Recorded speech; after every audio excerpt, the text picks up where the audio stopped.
بسم الله الرحمن الرحيم. مشاهدينا السلام عليكم ورحمة الله وبركاته، وأهلا بكم في هذه الحلقة والتطورات الخطيرة جدا في أمريكا.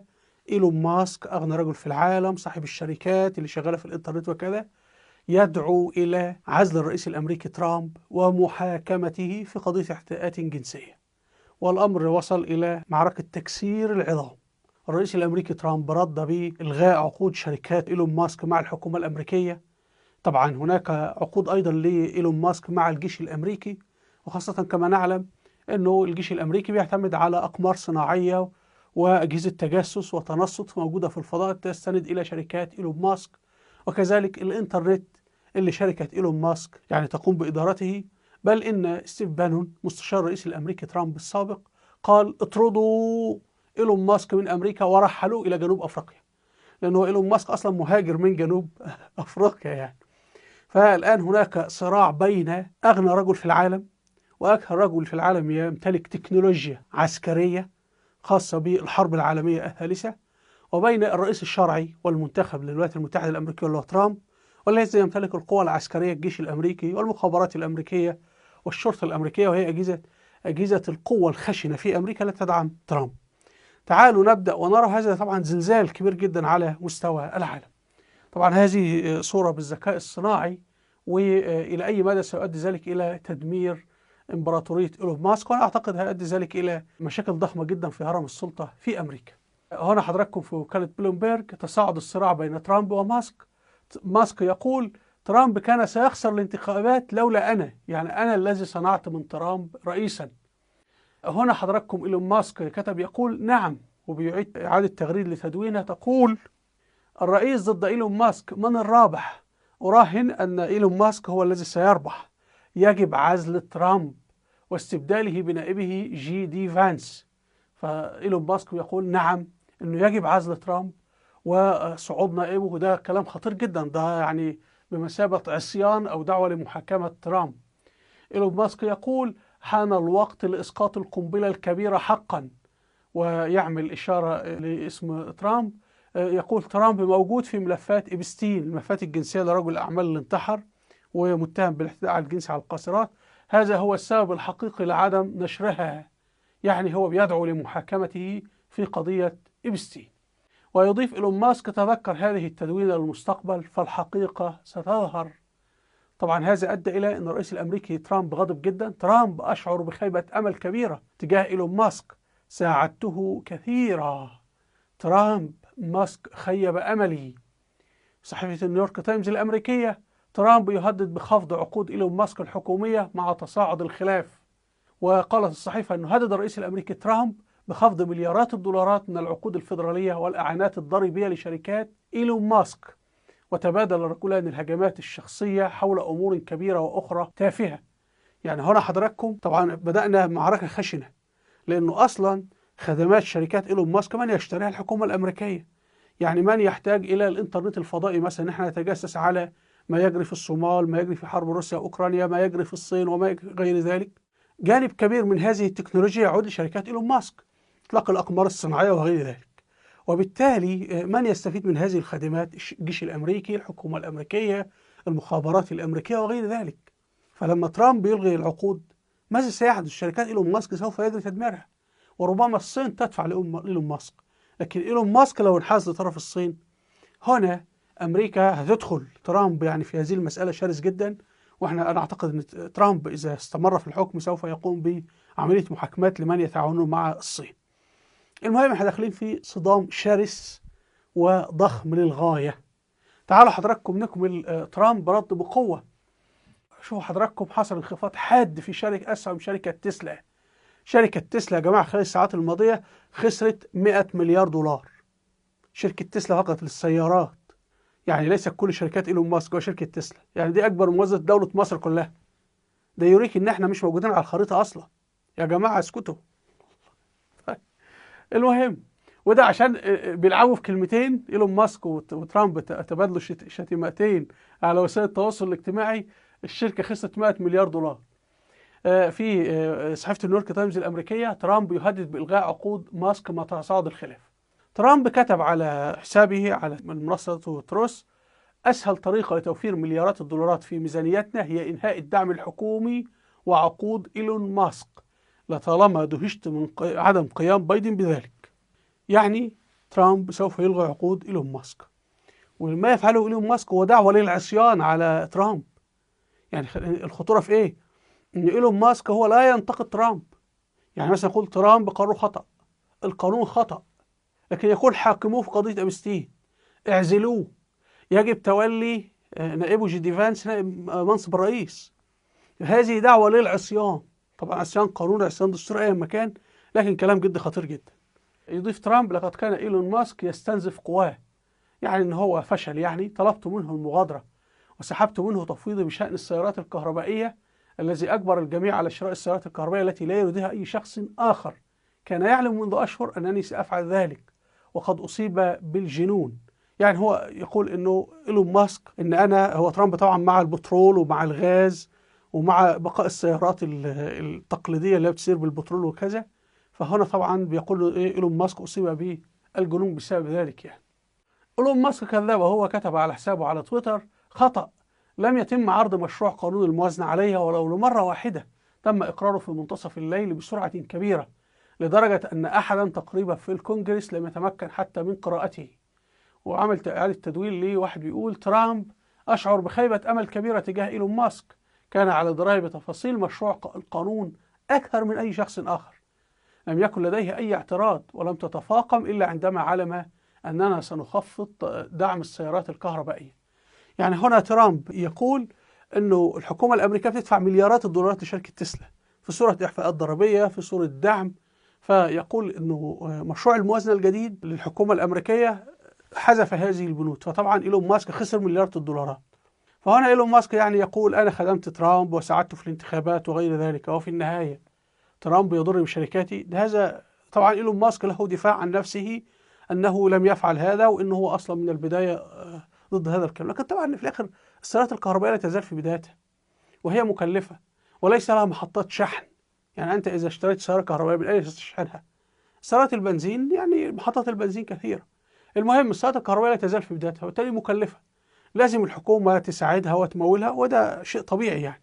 فالمهم ترامب حذف بنود الدعم لشركات الكهربائية، لأنه ترامب يقول يعني له بشركات البترول والغاز. يعني هنا إيلون ماسك يكشف عن طموحه أنه يكون رئيس لأمريكا، فيقول: هل حان الوقت لإنشاء حزب سياسي جديد في أمريكا يمثل فعليا 80% من الطبقة المتوسطة؟ يعني هنا إيلون ماسك يريد أنه يأسس حزب اللي هو تبع ترامب، لأنه طبعا ترامب كبير في السن يا جماعة، 80 سنة، فإن حكم 4 سنوات وبعدها يعني افترض حتى أنه يترشح لفترة ثانية، هيحكم لعده 90 سنة. فالمهم يعني ترامب ما عنده أفق، هناك عدو سيقابله هو الموت، وكل نفس ذائقة الموت. فإيلون ماسك واضح تماما أنه عنده طموح سياسي أنه يكون رئيس لأمريكا، وبالتالي هو بدأ يلعب دور المعارضة، هو ضد اليسار وفي نفس الوقت ضد ترامب وغير ذلك. هنا حضراتكم إيلون ماسك، أمريكا على وشك الإفلاس بسرعة هائلة، ميزانية وزارة الدفاع ضخمة جدا، تبلغ تريليون دولار سنويا، ومدفوعات فوائد الدين الوطني تجاوزت ميزانية وزارة الدفاع بقليل. نضيف تريليون دولار أخرى لديوننا والتي سيضطر أبنائنا وأحفادنا إلى سدادها بطريقة ما، علينا خفض الإنفاق. هذا هو السبب الحقيقي للصدام بين إيلون ماسك وبين ترامب، هو ميزانية الجيش الأمريكي. إيلون ماسك كان يريد أنه يلعب في موازنة الجيش الأمريكي، ويفصل ضباط من الجيش الأمريكي ويفصل عساكر، كان هيعمل انقلاب على ترامب لو هذا حدث. فترامب قال له: امشي، يعني أنت هتجيب لها مصيبة، واحنا داخلين حرب عالمية ثالثة أصلا. إيلون ماسك طبعا يعاير ترامب بتدوينة نشرها في عام 2013. فإيلون ماسك يقول كلمات حكيمة، وأعاد تدوينة قديمة لترامب منذ 11 سنة. دونالد ترامب يقول: لا أستطيع أن أصدق أن الجمهوريين يقومون بتمديد سقف الدين، أنا جمهوري وأشعر بالحرج. إيلون ماسك مشروع القانون الكبير القبيح، وطبعا في ترجمة القذر، يعني سيزيد العجز إلى 2.5 تريليون دولار. طبعا هو الخلاف المعلن انه الرئيس الامريكي ترامب قدم مشروع موازنه الماليه الجديده للكونجرس الامريكي، ينص على ان الحكومه الامريكيه من حقها تقترض اموال ضخمه جدا من البنوك، وان ترامب هيقوم بنغنغه الشعب الامريكي، يعني زياده مرتبات الجيش والشرطه والقضاء وغير ذلك، وتخفيض الضرائب. طبعا اليسار لان ترامب بيقول لك خفض الضرائب، كي أعيد المصانع الأمريكية من الصين، أعيد وغير ذلك. طيب لما تخفض الضرائب من أين تأتي بأموال الأخرى؟ قال هتخلي الدول الأجنبية هتدفع جمارك، وبالإضافة إلى إنها هخفض الفوائد في البنوك، لأن هو هيقترض من البنوك. فأنا لو اقترضت 100 مليار دولار من البنوك، الفايدة كام؟ 5%، فالحكومة هتسددها السنة المقبلة 105 مليار دولار. فترامب بيقول لا، خفضوا الفايدة إلى 2%، شيء من هذا القبيل. دخل صدام هو مع لوب المال أيضا. طيب أيضا هنا إيلون ماسك عمل آية تغريدة لعاجل الولايات المتحدة تتجه نحو دين وطني بقيمة 37 تريليون دولار. هنا نائبة مؤيدة لترامب، ولكن هي واضح بتلعب على الحبلين، يعني تقول بشفافية تامة: لم أكن أعلم بهذا القسم في الصفحتين 278 و 279 من مشروع قانون الموازنة الأمريكية الذي يحرم الولايات المتحدة من حق سن قوانين أو تنظيم الذكاء الصناعي لمدة 10 سنوات، وعرض بشدة وكنت سأصوت بلا لو كنت أعلم أنه موجود. يعني هي بصمت وبالسلامة يا معلم، وبعد كده بتقول والله أنا قلت نعم على شيء لا أعرفه يعني. المهم هكذا كل البرلمانات في العالم يعني. طيب رئيس مجلس النواب قال إنه الإنفاق سوف يكون الإنفاق الحكومي الأمريكي 197 ألف دولار كل ثانية، يعني كل ثانية 200 ألف دولار الحكومة بتنفق يعني. إيلون ماسك يقول حتى أولئك في الكونجرس الذين كان عليهم بالتصويت على مشروع القانون الإنفاق الكبير القبيح أو القذر لم يكن لديهم الوقت لقراءته. ونشر تدوينه لعضو كونجرس اسمه توماس يقول: لدى مجلس النواب الأمريكي مدة زمنية 72 ساعة لقراءة المشروع، لكن رئيس مجلس النواب الأمريكي تحايل على هذه القاعدة بتعديل إداري، أعاد صياغة مشروع القانون وأضاف إليه أجزاء جوهرية أثناء عرضه على لجنة القواعد ليلة إقرار. يعني هو عمل تلاعب كيف يجعل النواب يبصمون على قانون الموازنة الجديد في الدولة، الموازنة المالية، دون أن يقرؤوه. فهذا فعلوا. القانون الأمريكي يقول، أو الدستور بقى أيام ما كانت الترتيبات عندهم، لازم يقدم مشروع الموازنة المالية قبل 72 ساعة، فالنواب يقرؤون ويتناقشون وبعدين نبدأ مناقشات. فهو ماذا فعل؟ قدم لهم مشروع قانون، ومثلا المادة 5 إن إحنا هنقترض من البنوك 100 مليار دولار. ففي اللحظات الأخيرة عمل إعادة صياغة للمادة 5 وقال إحنا هنقترض 600 مليار دولار. فدي بيسموها تعديلات في الصياغة. تعديلات في الصياغة دي لا تحتاج تقديم القانون من جديد ولا شيء من هذا القانون، لكن هنا التعديل جوهري، يعني ليس حذف كلمة أو ضبط عبارة أو مثلا، لا ده أنت كده يعني شقلبت القانون أصلا.